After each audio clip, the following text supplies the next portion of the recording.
¿Qué tal, mi gente bonita? Bienvenidos a otro episodio de Marco Mena Busca Amigos. Este es un podcast para los curiosos, para los que aman una buena charla, para los que buscan nuevas perspectivas. Aquí tenemos conversaciones interesantes con gente increíble. Y antes de empezar, introduciendo a mi siguiente invitado, que estoy muy emocionado de tenerlo por acá, quiero darle una fuerte bienvenida de nuevo a nuestro patrocinador AMC, equipo de seguridad, distribuidor oficial de Bylac. Ellos son especialistas en todo lo que tenga que ver con equipo de seguridad ahí para tu empresa. Si estás en temas de obra, temas de construcción, temas de plantas químicas, temas de construcción de coches, te puedes dirigir con ellos.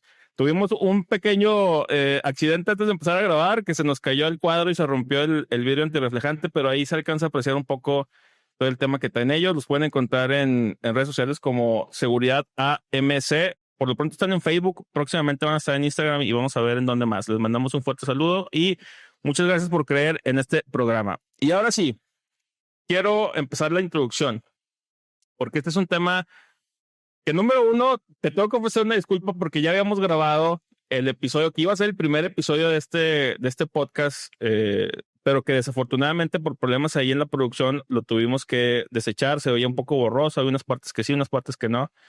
Pero ya estamos aquí otra vez renovados y con más energía que nunca. El día de hoy me acompaña un licenciado en psicología con una maestría en terapia familiar y de pareja, que tiene muchísimos años de experiencia en el tema de la terapia. Es una enciclopedia andante, sabe muchos temas, sobre todo lo que tiene que ver con la mente humana, pero además también con la parte de la filosofía detrás. Es una persona que le gusta mucho, es muy curiosa, tiene una mente que le gusta mucho conocer, investigar, descubrir.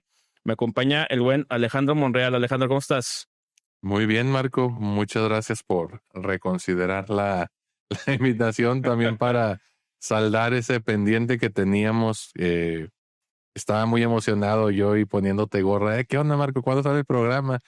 Pero pues bueno, ya aquí para hacerlo, pues ahora sí está más relajado, con mayor profundidad, si nos alcanza, y pues con mucho gusto de compartir este espacio contigo. Y pues ojalá no sea la única ocasión. Igual hay muchos temas a los que podríamos darle la vuelta: películas, series, anime. Pero por lo pronto es psicología, filosofía y lo que sea que esté relacionado con ello, ¿no? Así que adelante. Claro que sí. Oye, me gustaría empezar me gusta siempre hacer una pregunta como que para romper el hielo. Uh-huh. Desde la perspectiva de la psicología, ¿me puedes explicar por qué el ser humano es tan contradictorio? O sea, ¿por qué a veces decimos que queremos una cosa y terminamos haciendo otra? O sentimos una cosa con cierta situación y luego en otra nos genera algo completamente diferente. O sea, ¿por qué tenemos ese tema de una cosa sí y una cosa no? Pues yo podría decir así, ¿cómo dicen? De primera intención, ¿no? Ajá. Como los pases. Puede ser por miedo y por culpa, ¿sí? Son dos emociones humanas muy complejas que, por ejemplo, luego el miedo tiene que ver con esta reacción, ¿no? Ante la incertidumbre y la posibilidad de fracaso, de que se hagan evidentes luego todas estas fantasías que incluso desde niños tenemos, porque puede sonar extraño, puede sonar a veces hasta contraintuitivo, ¿no? Como que todos tenemos fantasías desde niños. Y si lo vas viendo tú por ahí desde las diferentes escuelas psicoanalíticas, hay quienes sostienen, ¿no? Que desde que somos recién nacidos tenemos lo que se denominan fantasías inconscientes. Ya hay emociones relativamente difíciles de procesar dentro de nosotros desde que somos muy, muy, muy pequeños. A ver, ahí espérame, pero si nos vamos un paso más atrás, porque ahorita que me lo estabas explicando dije, pero ¿de qué me sirve experimentar miedo? Uh-huh. O sea, me imagino que hay un momento remoto donde las emociones y las emociones específicamente se van gestando a lo largo de la evolución de la humanidad, y a mí me supongo que debe haber un propósito detrás de que sienta una emoción. Si siento miedo ante una situación es para incrementar mis posibilidades de sobrevivir en Uh-huh. tiempo remoto, ¿verdad? ¿Por qué sigo sintiendo miedo ahora en situaciones en la época moderna, donde a lo mejor mi supervivencia no está en juego? Fíjate, es una pregunta bien interesante Y nos ponía un ejemplo, un maestro cuando yo estaba estudiando la licenciatura. Creo que usó una película como referencia, fue la del exorcismo de Emily Rose. Buenísima. Sí, creo que hay una escena dentro de un establo en la que los caballos están bufando y relinchando. Se escuchan los truenos, ¿no? Entonces la pregunta que planteaba el profe era, en realidad, ¿qué es lo que nos produce miedo? ¿La película de terror o todos esos sonidos que de cierto modo, al escucharlos, generan una reacción emocional e incluso fisiológica dentro de nosotros, ¿no? Porque en algún momento fuimos salvajes, Sí. en algún momento éramos muy vulnerables ante estas bestias que tenían colmillos, éramos muy vulnerables a algún desastre natural y buscábamos formas de protegernos, ¿no? Entonces, como tú dices, ahí está ese miedo que, por ejemplo, llueve y truena y ¿qué haces? Pues ibas y te escondías adentro de una cueva, ¿no? Pero la verdad es que el cerebro, el sistema nervioso, no ha evolucionado tan rápido como hemos cambiado los seres humanos a lo largo, y digo largo entre comillas, de nuestra historia, que si lo pones en perspectiva, todos estos pues miles o millones de años que tiene la Tierra de existir, el periodo en el que hemos existido los humanos es un periodo muy Es corto, ¿no? chiquito. Entonces, la evolución es un proceso que se da de forma paulatina y la explicación que tienden a dar a este tipo de situaciones es que por ejemplo, para ese tipo de casos, las respuestas de nuestro cerebro no han cambiado tanto como nos gustaría pensar, ¿no? Incluso se dice, por ejemplo, que ahora, o ya desde hace un tiempo, ¿no? Que se venía usando este término de las personas que pueden hacer varias cosas a la vez, no me acuerdo, Multitask. multitask, pues tampoco es cierto. Sí, no estamos preparados para esta vida tan acelerada porque nuestro cerebro, nuestro cuerpo no ha evolucionado a la par, ¿no? Entonces sigue emitiendo el mismo tipo de respuestas que se emitían O cuando sea que no es estábamos capaz de discernir nuestro cerebro o capaz de separar la emoción de la situación. la experiencia sensorial, por decirlo de un modo, aunque culturalmente puedes darle la explicación de que estás viendo una película cultural y cognitivamente, pues siguen siendo sensaciones, sigue siendo información que tu cerebro capta a través de los sentidos. Entonces, los sonidos estruendosos, ¿qué hacen? Te asustan, ¿no? Exacto. Que incluso si tú lo ves, alguien que no siente dolor o alguien que no se asusta, tiene menos posibilidades de sobrevivir ante ese tipo de situaciones, es más vulnerable, ¿no? Eso no me acuerdo si en el episodio que grabamos lo platicábamos te mencionaba un güey que se llama Michael Shermer. Mm, El vato es el editor o era el editor de la revista de escepticismo en Estados Unidos mm. y él da una conferencia en un debate sobre por qué creemos, o sea, por qué el ser humano tiende a creer o no creer. Y estaba debatiendo con unos cristianos y unos católicos. Total, pues claro, la postura de los cristianos era que Dios tiene que estar en nuestras vidas y que tenemos que creer porque es parte fundamental del ser humano. Y este güey decía, sí es parte fundamental del ser humano creer, pero no es tan mística como nos lo están pintando. Y él decía que nuestros antepasados, si tú te salías de tu cueva a hacer pipí a las 3 de la mañana y escuchabas un ruido, eh, tenías tus posibilidades de sobrevivir aumentaban si pensabas que era un tigre y te regresabas corriendo a la cueva. Pero si tirabas al león pensando que no era nada y llegaba el tigre y te comía, pues te morías y se quedaban tus genes, ¿verdad? Entonces, la parte de creer que algo es o no es, o esa parte incluso de los patrones, tiene que ver más con nuestra supervivencia que con una parte mística, pero con eso que estás diciendo me hace también sentido. Bueno, lo que pasa es que fíjate que yo creo que asumir una postura tan rígida en ambas cuestiones, como decir es que todo tiene que ver con la experiencia religiosa o todo tiene que ver con lo que sucede a nivel celular, que los neurotransmisores, y querer explicarlo todo a base de biología es limitante. O sea, incluso algunos antropólogos sostienen que es cómo interactúan tanto lo biológico como lo cultural.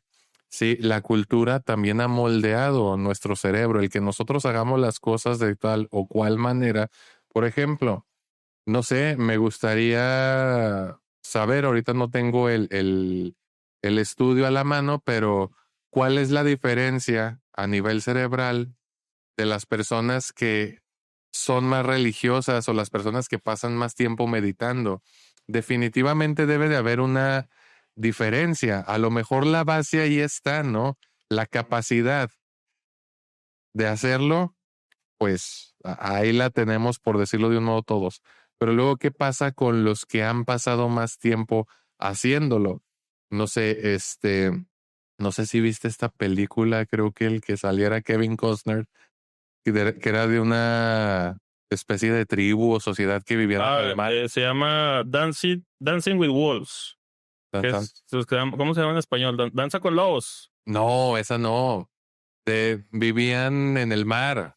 La de Aqua World, creo que se llama. Algo así. Sí, sí. Sí, y pues desarrolló ciertas habilidades específicas, ¿no? Que tienen que ver con el entorno en el que se desenvolvía. Bueno, por ahí me topé con información de personas, no estoy seguro de dónde son, creo que son orientales o de una isla de allá por las Filipinas, no estoy seguro, el dato se los debo, pero que podían aguantar la respiración más de lo que una persona promedio podía hacerlo, Creo ¿no? que, o sea, de manera natural hasta por 8 minutos, una cosa así. Entonces, digo, ahí si te fijas, pues biológicamente no veníamos preparados para eso, ¿no? Pero las circunstancias hicieron que el organismo se adaptara a esa situación en específico. Entonces, pues su cultura gira en torno a la pesca. Su economía gira en torno a la pesca, ¿no? O a buscar lo que sea que haya debajo del mar. La cultura definitivamente influye también en cómo se manifiestan las emociones, en cómo se experimentan y obviamente pues eso debe de traer cambios significativos, no necesariamente para hablar de evolución, pero sí de adaptaciones. Porque, y no me acuerdo si lo platicábamos también aquella vez, pero te daba el ejemplo de las cucarachas.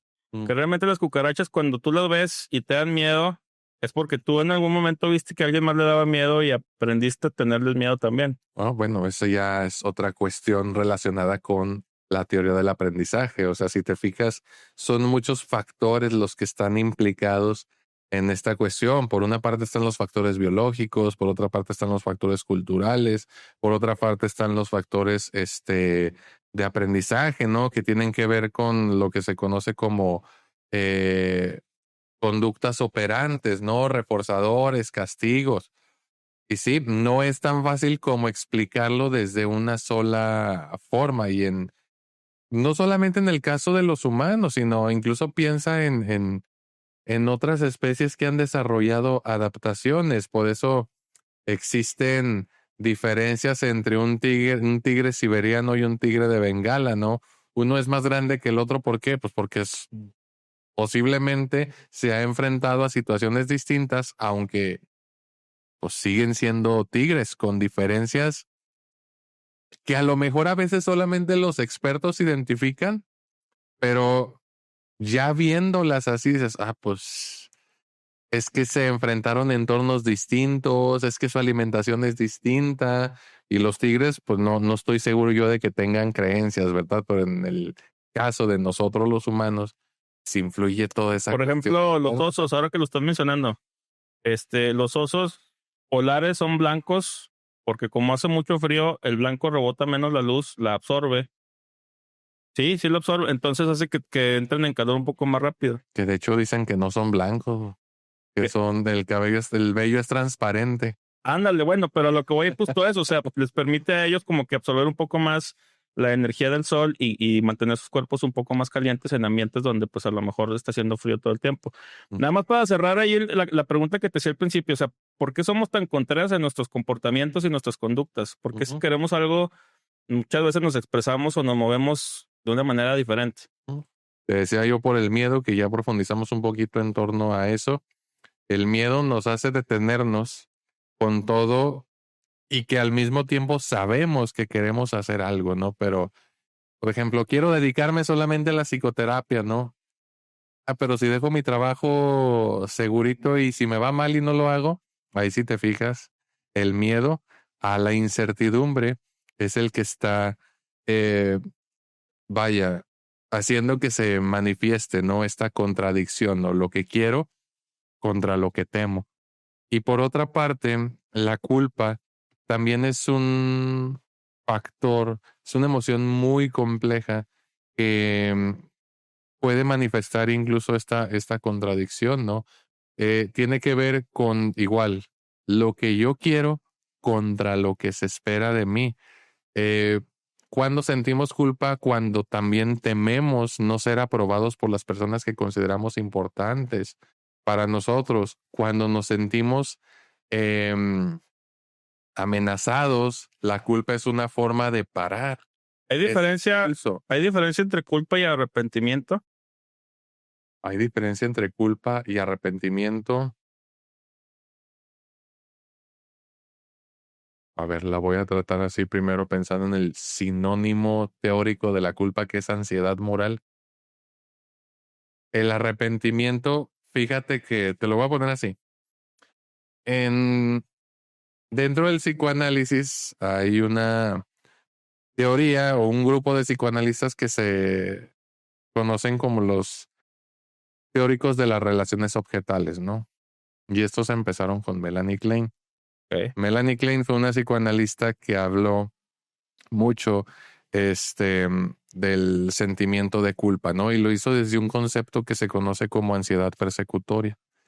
Sí, esa ansiedad persecutoria es una forma de ansiedad que experimenta o que experimentamos las personas en una edad muy temprana, en una edad en la que nuestra mente se está estructurando y la única forma que tiene de estructurarse es de una forma que parecería pues psicótica, ¿no?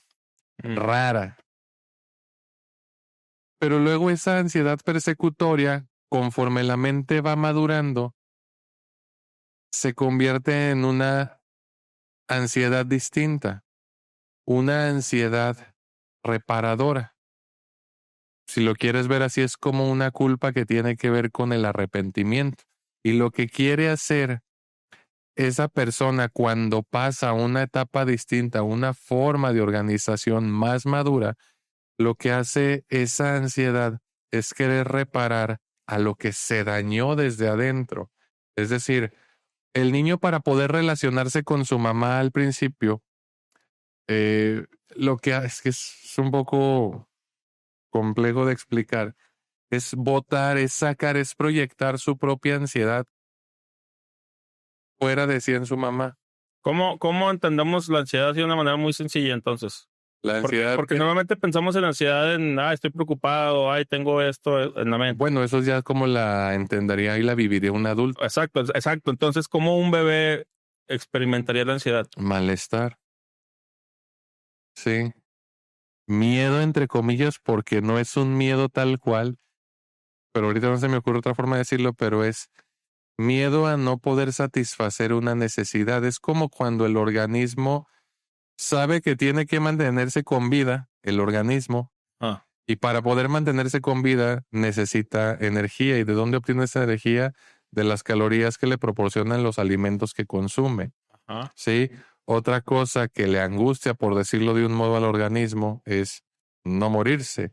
Y para no morirse tiene que estar resguardado, tiene que estar protegido. Un niño no puede sacar la varita del olvido y defenderse de un rinoceronte, ¿no? Pero ahí, ¿cómo juega ahí volviendo a lo que platicábamos, el instinto de supervivencia, Mm. al tema de la ansiedad? Y te doy el ejemplo, porque uno de adulto ya te da, ¿cómo te diré? Te da miedo tener un accidente o te da miedo caerte en un lugar alto porque te vas a romper la madre y todo lo que conlleva, ¿verdad?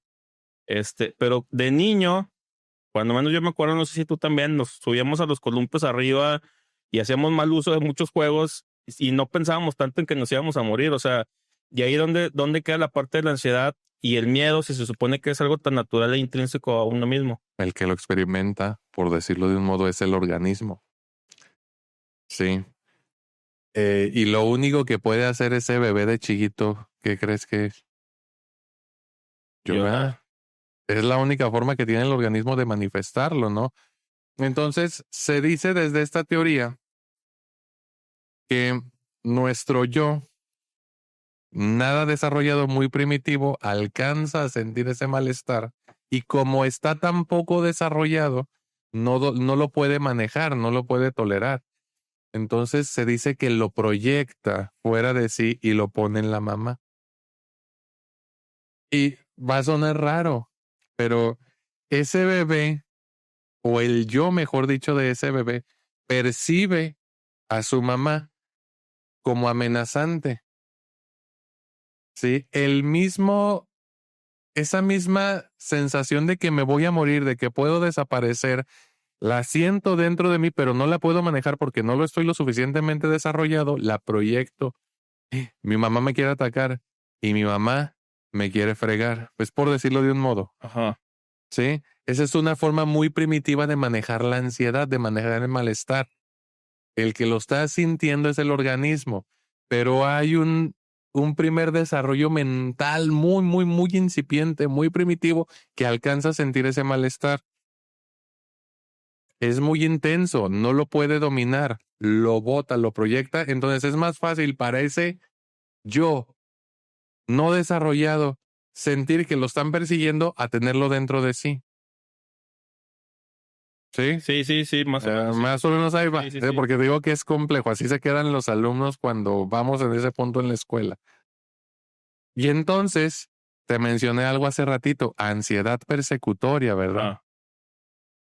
La ansiedad persecutoria tiene que ver con que mamá me va a fregar a mí. Entonces yo tengo que protegerme de mamá. ¿Y cómo me protejo? Atacándole. Es una fantasía inconsciente. No es algo que el bebé de verdad esté imaginando. ¿Me explico?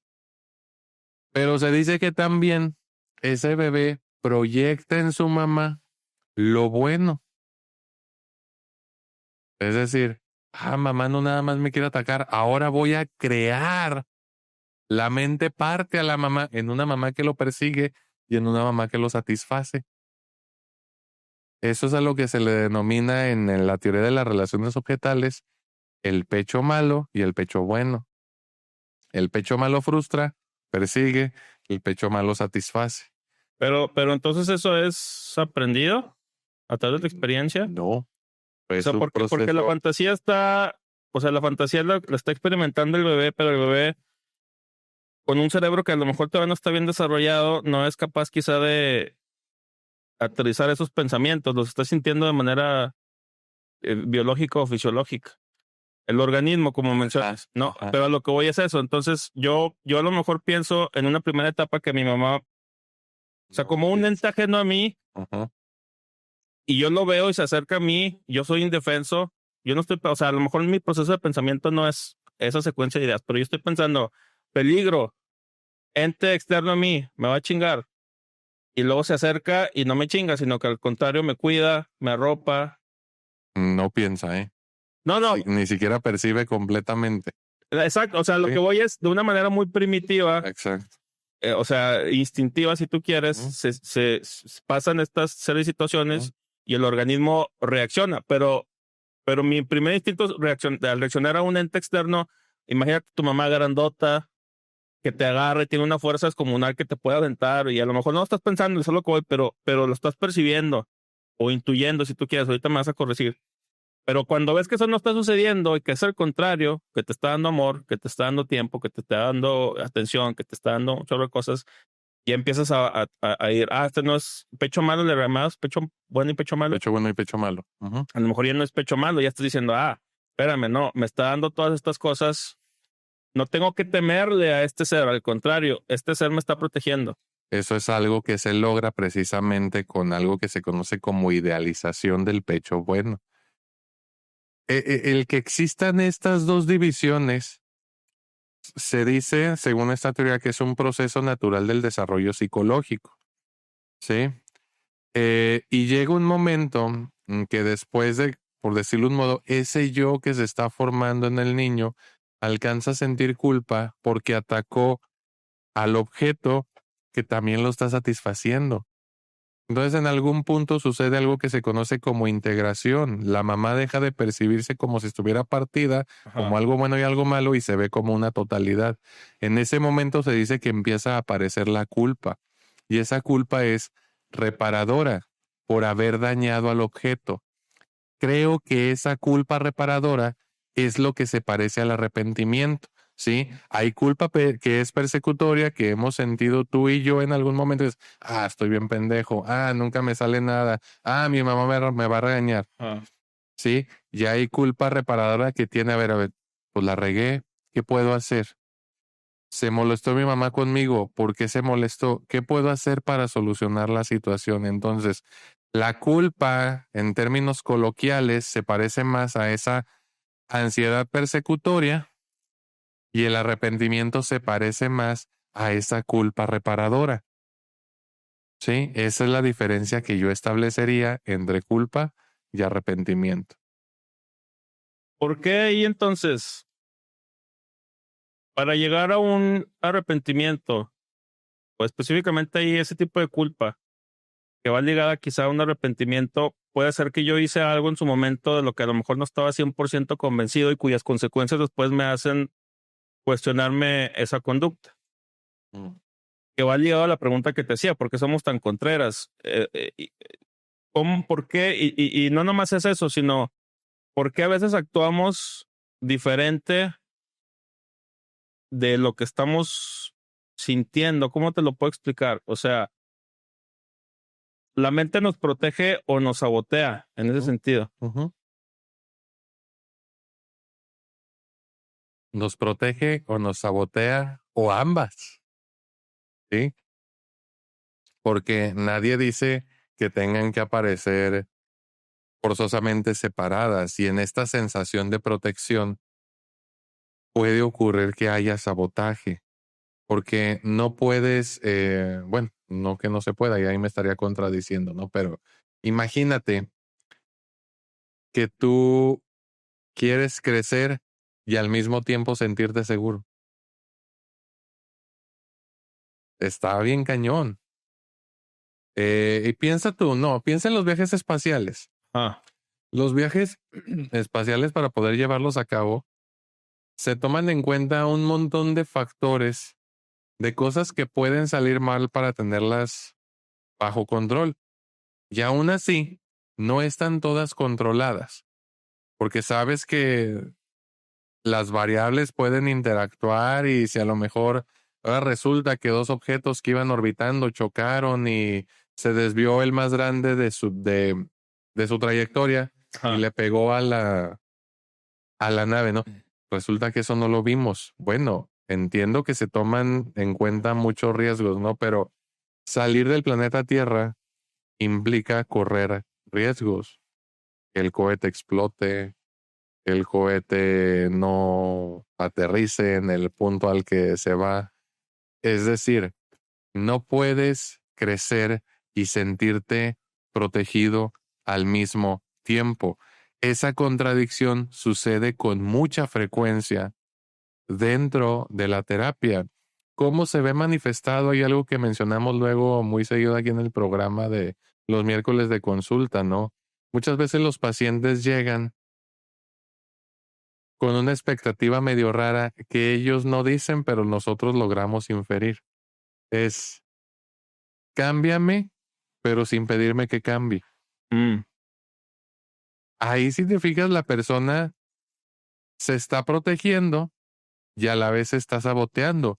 ¿Es malo que se proteja? No, es comprensible. De hecho, yo como terapeuta debo validar esa emoción, pero también debo hacérsela ver. Y esto ya lo planteaba, por ejemplo, Freud cuando estaba desarrollándose el psicoanálisis, ¿no? Cuando descubre que el paciente no cumple con la regla fundamental, que es hablar. Freud se hace esa pregunta, ¿no? ¿Por qué el paciente, que es el que experimenta malestar y es el que dice que quiere cambiar, se niega a cumplir con la parte más importante del tratamiento, que es hablar de sus problemas? Debe haber entonces un fenómeno inconsciente que se esté haciendo evidente o manifestando, ¿no? Y fue lo que él llamó la resistencia. Pero es que, bueno, digo, así como me lo explicas, y yo nomás así sin conocer, a lo mejor sí yo llego a terapia porque quiero tener un cambio positivo en mi vida, pero pues es que me da vergüenza platicarte las cosas que me están pasando, ¿verdad? Entonces no creo que sea tan difícil de entender así como te lo estoy diciendo, pues. O sea, sí, Ale, vengo contigo, me interesa tener un proceso terapéutico porque se murió X persona y ya estaba muy triste, ¿verdad? Y a lo mejor ese es la punta del iceberg de muchas otras cosas que puede haber. Pero al mismo tiempo, a pesar de que tengo esa intención, pues también, güey, me da, o sea, mostrarme vulnerable es complicado. Ujú. Claro, pero también romper ese patrón desequilibra la mente. ¿Me explico? O sea, no es tan fácil dejar de ser como eres. Entonces, mira, ahora que se estrenó la segunda temporada de The Last of Us, Ajá. no sé si ya viste el capítulo. Ay, no lo he Oye, visto. para dar spoiler, es muy breve, no les voy a arruinar la serie, pero hay un momento en el que está con la psiquiatra, no es psiquiatra, es psicoterapeuta. Joel, ya en el pueblo en el que se establecieron. Y él llega y empieza a hablar de cosas muy triviales.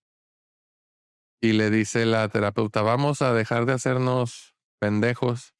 Y le dice ella, ¿sabes qué? Yo estoy muy enojada contigo porque tú mataste a mi marido, ¿no?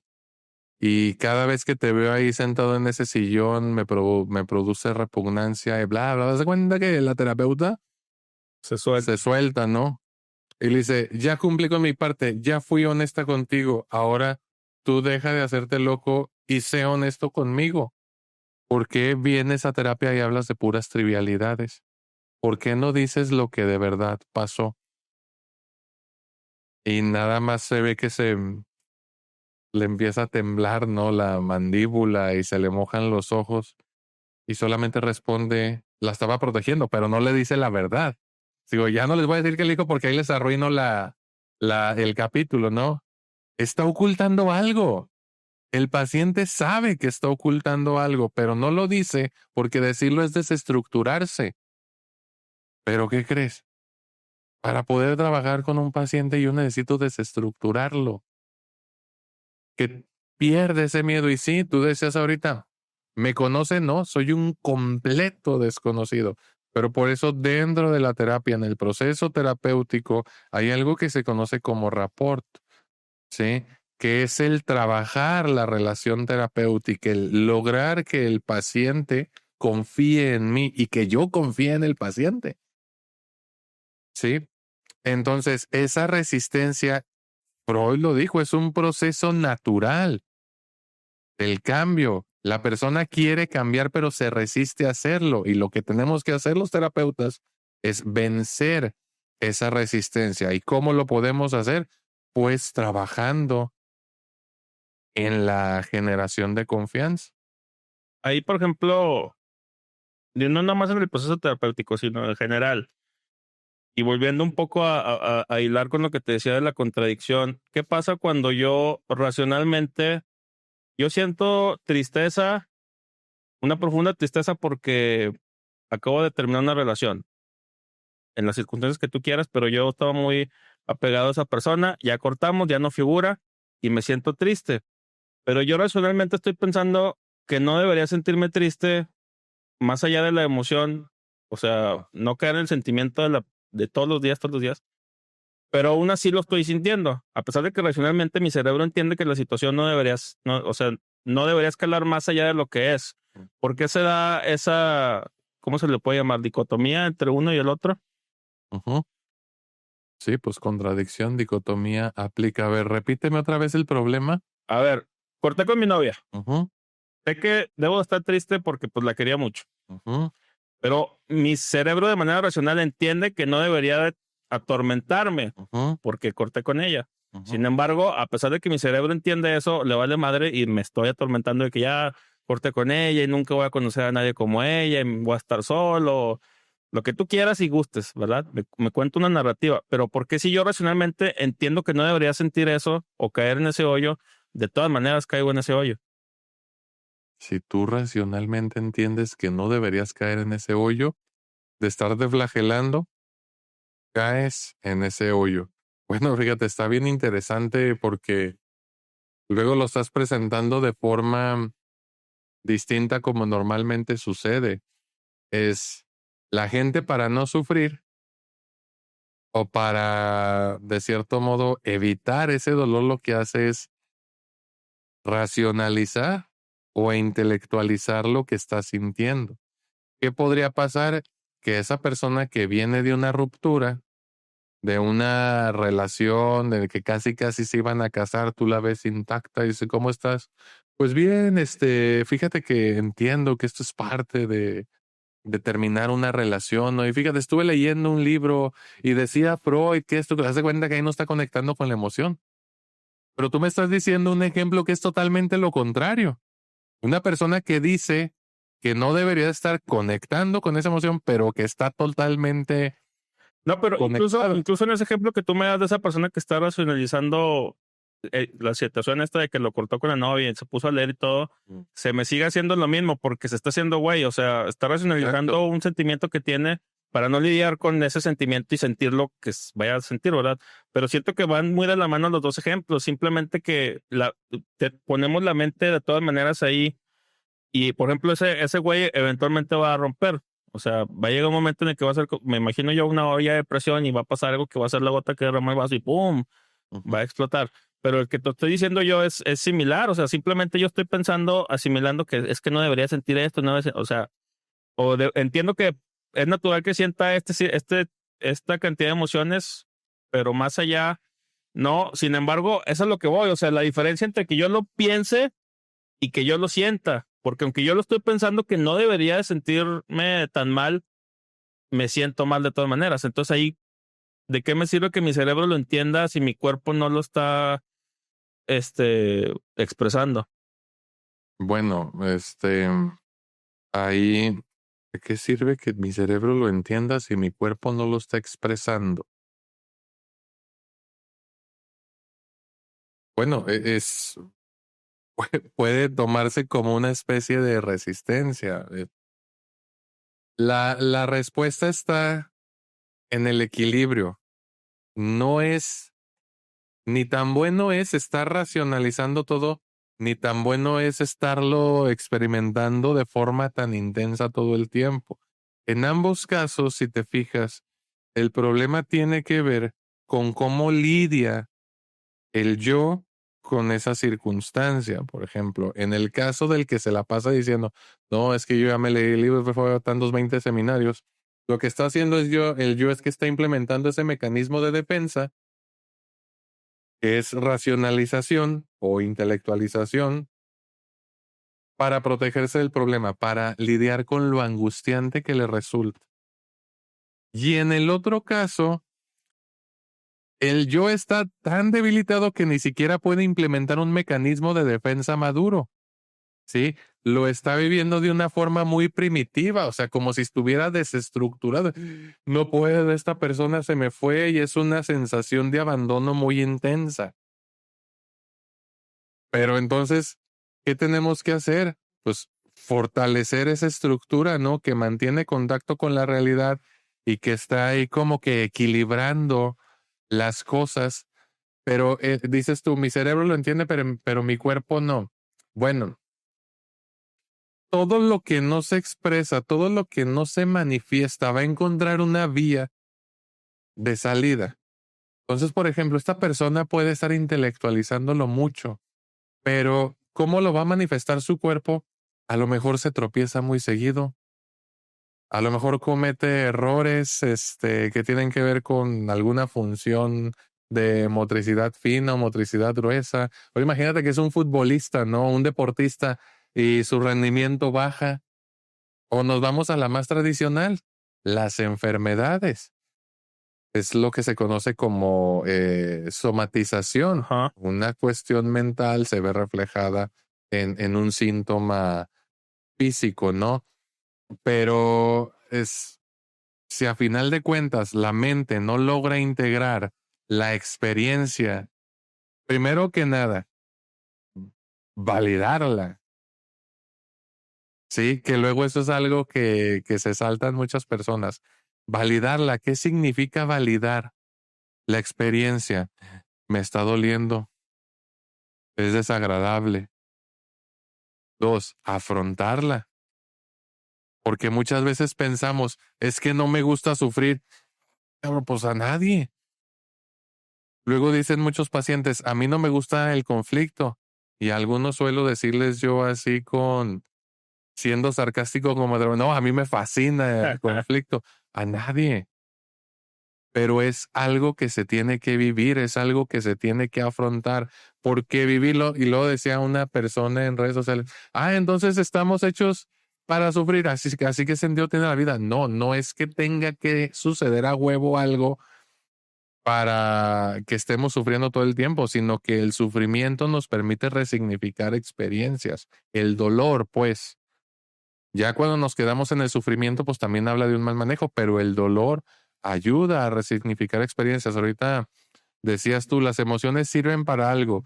Pues no traen escrito una función. O sea, si nos ponemos así estrictos, las emociones son cosas que experimentamos.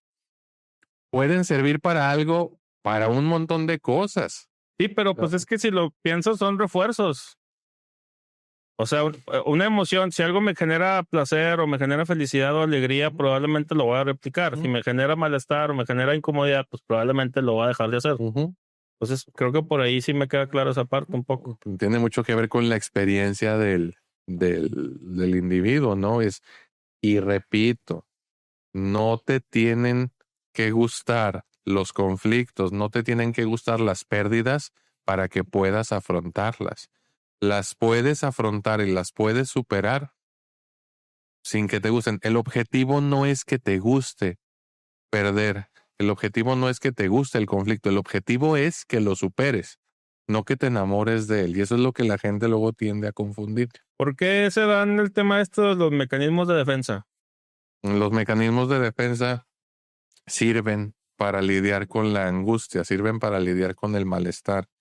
Sí. Pero esos mecanismos de defensa, ¿cómo los aprendemos? ¿Los vemos? Son inconscientes. Esos no los eliges tú, aunque hay algunos que suelen ser los más frecuentes. Los mecanismos de defensa son los famosos arquetipos. Bueno, por ahí siento que no. Están relacionados. Sí, siento que por ahí va. Sí, justo. Nomás que una cosa es lo que decía Jung y otra cosa es lo que decía Freud, ¿no? Pero los mecanismos de defensa sirven para protegernos de la angustia, sirven para protegernos del malestar emocional y a veces hasta del malestar físico, ¿sí? Pero son inconscientes. La voluntad no ejerce ahí ninguna influencia. Pero, por ejemplo, con acceso, llámale introspección o a un proceso terapéutico o a una meditación, no sé, algo, lo que tú quieras, ¿se puede ascender más allá de estos mecanismos de defensa para aceptar, como decías ahorita, lo que sea que estás sintiendo? Sí, bueno, el método para poder identificar los mecanismos de defensa, como lo decía Freud por excelencia, es el psicoanálisis, ¿no?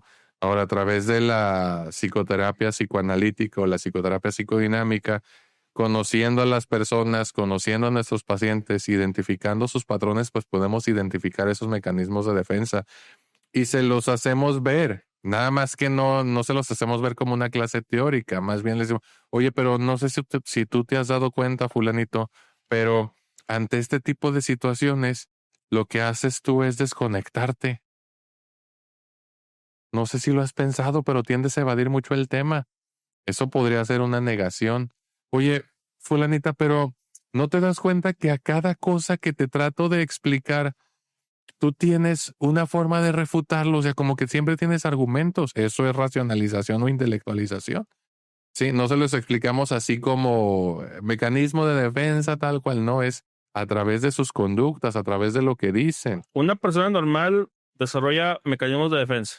Todos traemos. Ok. ¿Qué pasa cuando no es que no le quiera llamar que no sean normales, pero qué pasa cuando traen? Yo todavía platicaba con Toño que estábamos analizando la película esta de Tenemos que hablar de Kevin y la pregunta era si el psicópata nace o se hace, ¿verdad? Y bueno, estuvo interesante la plática, pero por ejemplo, a ver, respóndeme esto así muy concreto. Por ejemplo, una persona que tiene narcisismo, ¿nace con el narcisismo o se va haciendo? Bueno, se dice en cuanto a todos los trastornos de personalidad que siempre hay una influencia genética, pero los factores ambientales son el principal desencadenante. Sí, la exacerban. Sí, tú mencionabas ahorita, esto es bien interesante este dato, de los sociópatas. Y la pregunta esta de si el sociópata nace o se hace. Decía un colega en redes sociales que la forma más fácil de diagnosticar la sociopatía pues es a través de imagenología. El cerebro de un sociópata es claramente diferente al de una persona que no lo es. De un sociópata o de un psicópata, porque él se hacía la diferencia. Incluso se puede ver la diferencia claramente significativa a nivel cerebral entre un sociópata y el que no lo era. Y ¿sabes qué? El que se dio cuenta, el investigador que se dio cuenta de esa diferencia a nivel estructural en cuanto al cerebro, se hizo una imagen y él tenía el cerebro de un sociópata. Wow. No más que él no era sociópata. ¿Qué pasó ahí? Que el ambiente no detonó las circunstancias, no puso los ingredientes para que se detonara la sociopatía, pero pues para ahí tenemos ya hay una cuestión de diferencias a nivel cerebral, de cuestiones que podrían considerarse también genéticas o congénitas, más la cuestión ambiental. Porque al final de la película, sí, no sé si lo has visto la película. No, no la vi. Ande, te voy a dar spoilers, no le haces. No pasa nada. Yo no tengo problema con los. No, a mí sí me genera no sé qué, pero haz de cuenta que el final de la película, o toda la película se trata básicamente de que este Kevin es un psicópata en potencia, pero además se ve exacerbada su situación porque tiene una pésima relación con su mamá. Y te van platicando que el acto o la culminación de la conducta psicópata de Kevin es que un día se mete a su escuela y con un arco que el papá le había regalado empieza pues a darle a sus compañeritos, ¿verdad? Y es muy triste. Pero no sé ni por qué te estaba diciendo esto, se me fue la banda bien cabrón. Sociópata nació se hace. Sí, pero porque por algo, es que lo iba a relacionar con algo. Mecanismos de defensa. No, nada que ver con los mecanismos de defensa. Sí, pasaste de ese tema al. Pero todas las personas utilizamos mecanismos de defensa y luego metiste el tema de. Sí, de Kevin. Y yo Más te que estaba hablando. iba a ser un punto que se me fue, no sé por qué se me fue. De las diferencias a nivel cerebral y de que este señor se dio cuenta de que. Y del ambiente. Esa es la línea que yo traigo. Ahí más o menos. Sí, no, es que sí era por ahí, pero lo iba a hablar así bien precioso y ya se me fue la. Pero bueno, mira, no, vamos a ponerle punto y aparte. Ahorita, si me acuerdo, te lo hago mención. Me gustaría meterme en la parte. Tienes mucha experiencia en la terapia de pareja y familiar, específicamente de pareja. Me gustaría saber, desde la parte de la psicología, si hay alguna opinión sobre lo que es el concepto del amor en la psicología. Bueno, te vas a encontrar con un chorro de significados, ¿no? Porque a final de cuentas el amor no es algo que existe en la naturaleza. Es un constructo, es algo que nosotros elaboramos y que, digo, con el paso del tiempo se ha ido, sistematizando su definición de acuerdo con cómo queremos estudiar esa variable, ¿no? Por ejemplo, la definición en la literatura, pues es una definición más romántica, ¿no? A lo largo de la historia, pues también puede obedecer a diferentes factores sociales, culturales, hasta económicos. Pero para el caso, pues tiene que ver con cuestiones que aluden a preocupación por la otra persona, a sentimientos de placer, a veces hasta cuestiones de planificación. Digo, es una variable que tiene muchas dimensiones, ¿no? Ya me acordé. A ver, échala. Vamos a hacer otro paréntesis ahí. Pero Sí. ya me acordé porque estábamos hablando de si se nace o se hace. Pues Kevin al final de la película mata a los compañeros en un suceso que es súper trágico, ¿verdad? Lo meten a la correccional, pero se va a ir de por vida a prisión. Entonces, eso pasa cuando cumple 16 años. en su cumpleaños. Ujú, Pasados 2 años, regresa la mamá a platicar con él y le pregunta, güey, ya pasaron 2 años, ¿por qué hiciste lo que hiciste? ujú, Y este güey le dice, la neta, no sé, porque no, hoy me doy cuenta que lo que pensaba en su momento a lo mejor no tiene nada que ver. Y por primera vez en toda la película se ve a Kevin atemorizado de la situación en la que está, porque ahora va a pasar de la correccional donde lo tratan más o menos a la cárcel donde es hazle como puedas.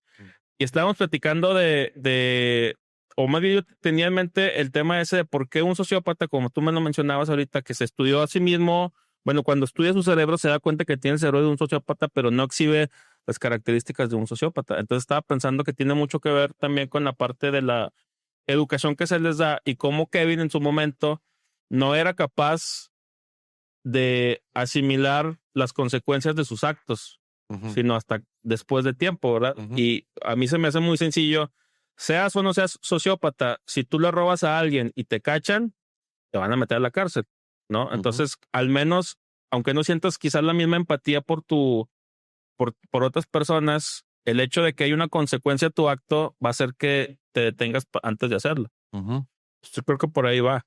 ujú. Sí, pues parte de la educación es importante.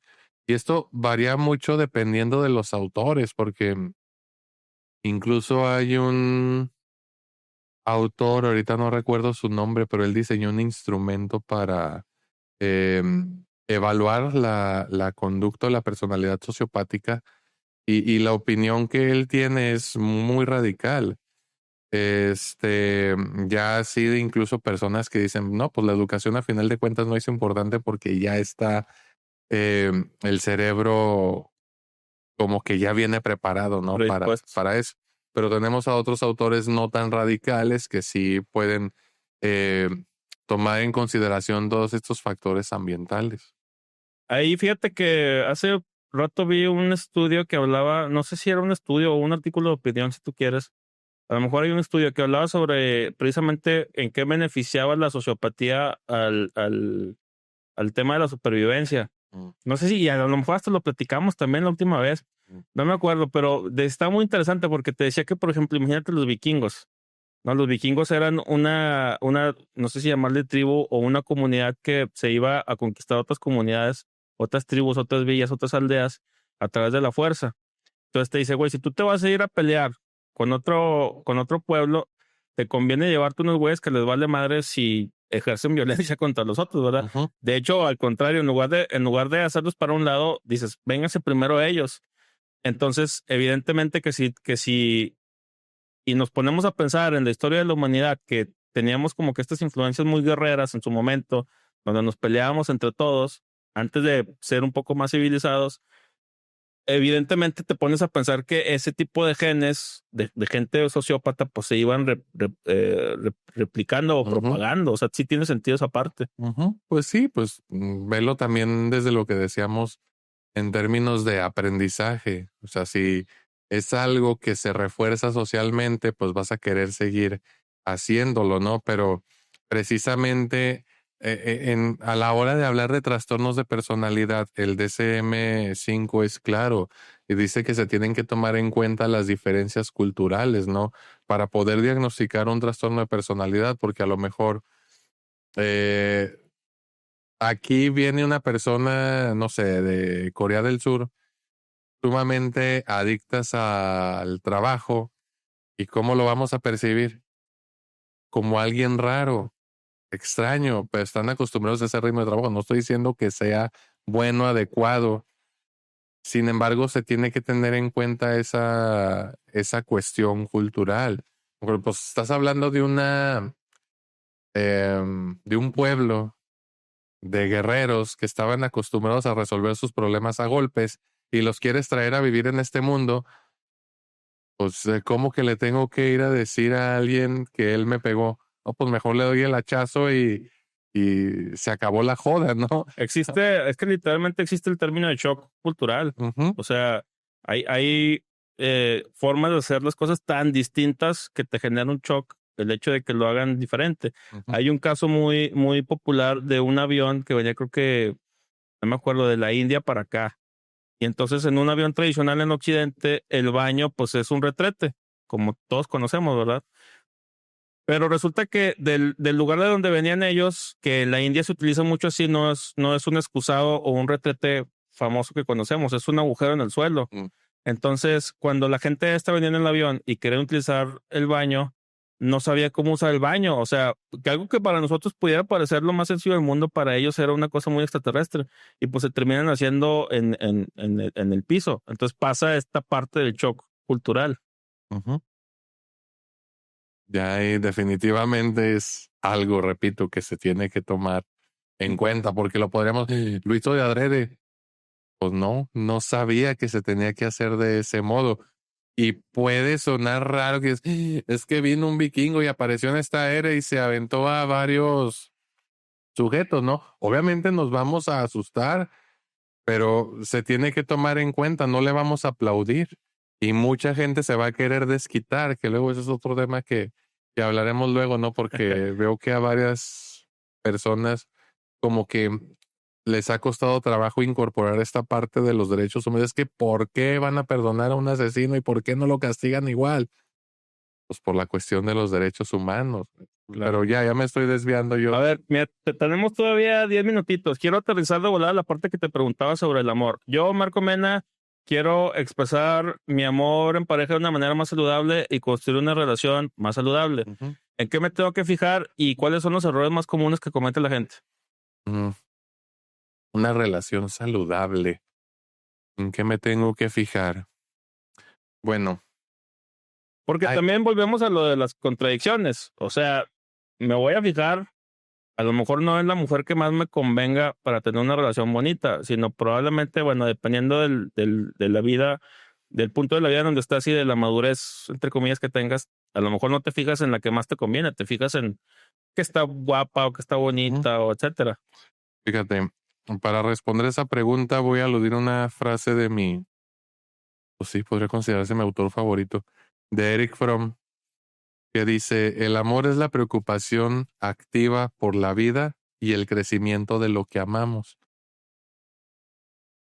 Preocupación activa por la vida y el crecimiento de lo que amamos. Entonces, desde esa postura nos deja ver que el amor es interesarse y preocuparse por el otro, ¿sí? Y ahora te voy a decir otra cosa que normalmente suelo enseñarles que suelo enseñarles a mis pacientes es no abusar de los demás, no abusar de ti y no permitir que otros abusen de ti.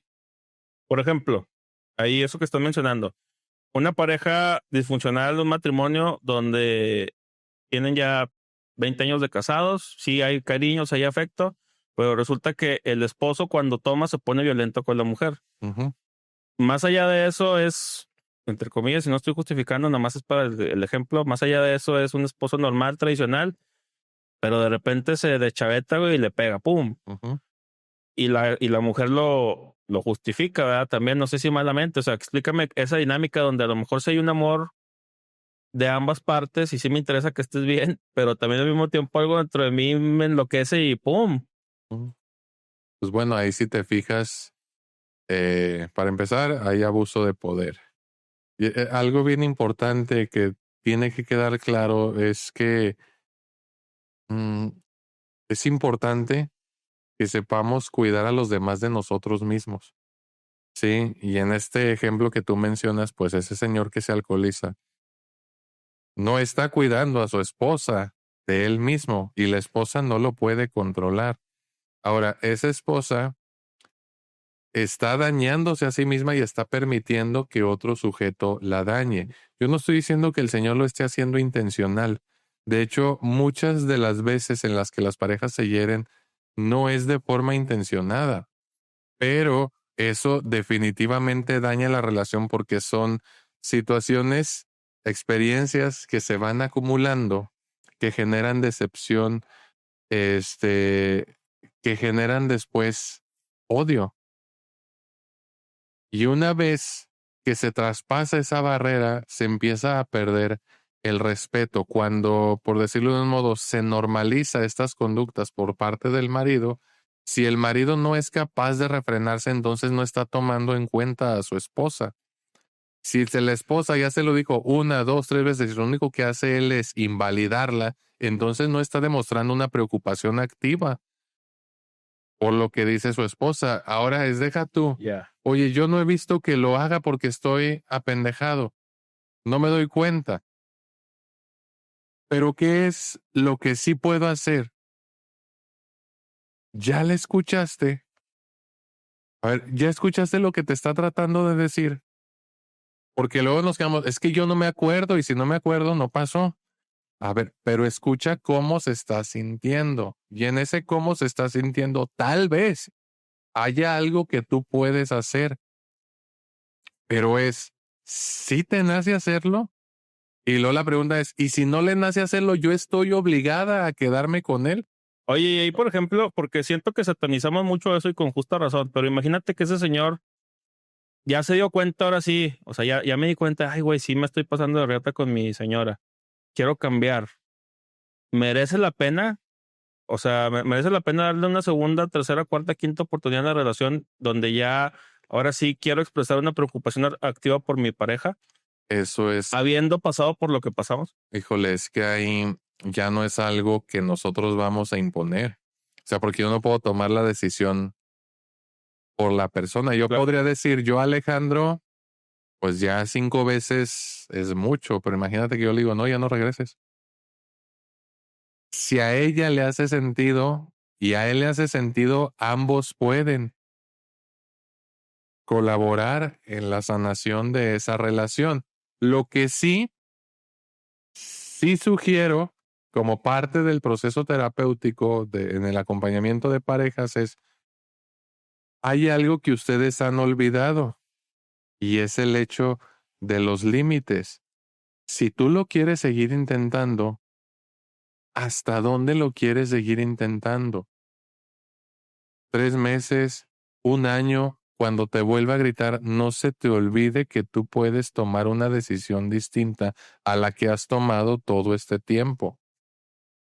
Y en esta parte también, en el caso del que ya se dio cuenta y que es el violento, es importante que también tú hables de un compromiso. ¿A qué te vas a comprometer?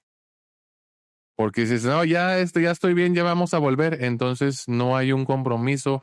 ¿Qué es lo que va a cambiar y qué es lo que vamos a evaluar? Si dejó de tomar, si dejó de explotar, si hace algo diferente cuando se siente enojado, eso es lo que se va a evaluar y ese es el compromiso. Pero eso tiene que quedar bien explícito sobre la mesa. Entonces también el amor no es nada más esto que decimos poéticamente, son hechos concretos. Por eso cuando evaluamos el amor a través de diferentes inventarios, se evalúan distintas dimensiones y cada dimensión tiene un indicador. ¿Cómo se manifiesta esa dimensión, por ejemplo, de la preocupación? Pues mi pareja usualmente me llama para preguntarme cómo estoy. Si te fijas, son conductas, son situaciones bien específicas. Los indicadores a través de las cuales se evalúan las dimensiones que constituyen el amor, según la visión de Alejandro Monreal, ¿no? Ajá. Sí, el autor o el investigador que haya diseñado el instrumento en específico. Entonces, sí, el amor es un constructo que tiene dimensiones. Puede ser preocupación por el otro, puede ser sexualidad, puede ser compañía, y cada una de esas dimensiones tiene indicadores. Lo que tiene que quedar bien claro a la gente son los indicadores. Es ¿qué haces tú? ¿Qué hace él para construir esa definición de amor? Se llaman todos los días, evitan utilizar palabras altisonantes para hablarse entre ustedes, tienen una forma de hablarse con cariño, todas esas cosas. ¿Es correcto decir que una relación de pareja es un negocio, un contrato? Es un contrato, no es un negocio, pero sí es un contrato con derechos y obligaciones. Porque, por ejemplo, se me ocurre algo muy sencillo, o sea, volvemos a la parte de que satanizamos la parte de la violencia física, o sea, no me pegues y yo no te voy a pegar. Sí, pero ¿y qué tal siendo oscurito? Me gusta que me pegues y a ti te gusta que yo te pegue, o sea, y ya lo hablamos y está perfectamente permitido, ¿verdad? O sea, A lo que voy es que entonces, si nos vamos con esta óptica de que realmente es un contrato y lo hablamos y nos parece bien dentro de nosotros, juega. Ujú. Sí, nada más que ya esta cuestión, el ejemplo que das, es específico de la dimensión sexual del amor. Sí, y eso implica la comunicación. ¿Qué pasaría? Disculpa que te interrumpa, pero ¿qué pasaría si a mí o una mujer o un hombre le gustara que los golpearan en su, no nomás en la dimensión sexual, sino quiero que me expreses tu amor dándome una cachetada? Bueno, ya habría que checar esa cuestión. Digo que entraría ahí un factor cultural, pero podría ser incluso una idea distorsionada del amor. Sí, porque a final de cuentas, ¿qué significa el golpe? Como que si hay un significado muy general, muy universal para los golpes. Sí, la sensación y el sentimiento que tiende a despertar un golpe es una sensación de decepción, de dolor. Y entonces ahí sí estaría muy raro que alguien fuera de una cuestión sexual te dijera, pues dame una cachetada, ¿no? Para manifestar amor. Y ahí estaríamos hablando ya de cuestiones estadísticas que tienen que ver con la normalidad, aludiendo a esta cuestión en términos estadísticos, no en una cuestión moral. Sí, pero Sí, estaría raro. es que estaría raro, pero el hecho de que sea raro no quiere decir que no pueda hacer sentido dentro de un contrato ya de pareja. O sea, Lo vería, no digo, sé. sí, es que puede ser polémico y controversial y no estoy diciendo que eso sea, pero se me están ocurriendo como que esas ideas. Ujú, Ya para cerrar, porque ya tenemos nada más 2 minutos, ujú, me gusta la parte que traes también de la filosofía, me hubiera encantado tener más tiempo para desarrollarlo. Ahí ujú. te hago una pregunta bien complicada. Dime, Dímelo tanto desde la parte de la filosofía como en la parte de la psicología. ¿Somos realmente libres? caray. Pues si lo ves así, los existencialistas, uno de ellos, Jean-Paul Sartre, decía que estamos condenados a ser libres, no aludiendo de que no podemos evitar decidir. Somos seres que estamos condenados a tomar decisiones. Sin embargo, complementándolo quizás con otras posturas filosóficas, pues diría, no siempre tenemos toda la libertad de elegir porque estamos delimitados también por el contexto y vaya, ahora sí que hasta por ¿cómo se les llama? Las cuestiones materiales a nuestro Condiciones alrededor. materiales, claro. Sí, entonces eso también va definiendo. Yo puedo decir, pues yo quiero ir a Dubái, eres libre de hacerlo, pero no puedes. Entonces ahí la libertad queda coartada porque las condiciones materiales en las que tú vives no te lo permiten. Ahora, pues me salgo del país e inmediatamente entro a Dubái, no, porque te vas a tomar con otra barrera. Sí, con ¿cómo se le llama cuando llegas a otro país? Pues barrera que cultura No, de no, no. lenguaje, de No, cuando cruzas jet lag. no, el pasaporte. ah, no sé, Ay, no me acuerdo ahorita el nombre, pero si yo me quiero ir de México y me quiero ir a vivir a Estados Unidos, la no visa. puedo. Es el visado. ¿Dónde queda ahí la libertad? Entonces, sí hay libertad, pero la libertad no es eh, Es que, completa si pero lo quieres ver desde es ese que es un modo. concepto entonces la libertad, porque Claro. si yo no puedo tomar decisiones al 100%, ¿qué tan libre soy? Aterrízame esto ya, porque ya te tienes que ir. ¿Qué tan libre es entonces la persona que llega al proceso terapéutico y qué tan encadenado está a las decisiones pasadas y al entorno en el que tuvo que desempeñarse? Te la voy a contestar con una frase de Freud que dice, el yo no es el amo en su propia casa. Ahí está. Sí, no, contrario a lo que pensábamos cuando Freud publica la interpretación de los sueños, es una de las cosas en las que hace énfasis, ¿no? No somos tan libres como creemos. Hay procesos inconscientes que nos llevan a actuar cómo actuamos y no somos conscientes de ello. Por eso el psicoanálisis lo que propone, y sobre todo el psicoanálisis lacaniano, estaría interesante que invitaras a un psicoanalista lacaniano. Dice, es una forma no de dominarlos, porque finalmente ahí van a estar, pero sí de irte conociendo un poco más e ir ampliando, ¿no? Esa libertad que no es absoluta. Sí. Muy bien, no, pues ahí lo tienen. Te agradezco mucho, Alejandro. La verdad es que no vamos ni a la mitad. Yo creo que la cuarta parte de todo lo que te quería preguntar, Ok. pero nos está comiendo el tiempo. Te extiendo la invitación para que te des la vuelta en otra oportunidad. Claro, Redes para que te puedan seguir. claro que sí. Me pueden encontrar en Instagram y en TikTok como @psicomonreal, todo pegado, Monreal con una R. Muy bien, pues gracias. Esto fue Marco Mena Busca Amigos. Nos vemos en otro episodio. Hasta luego.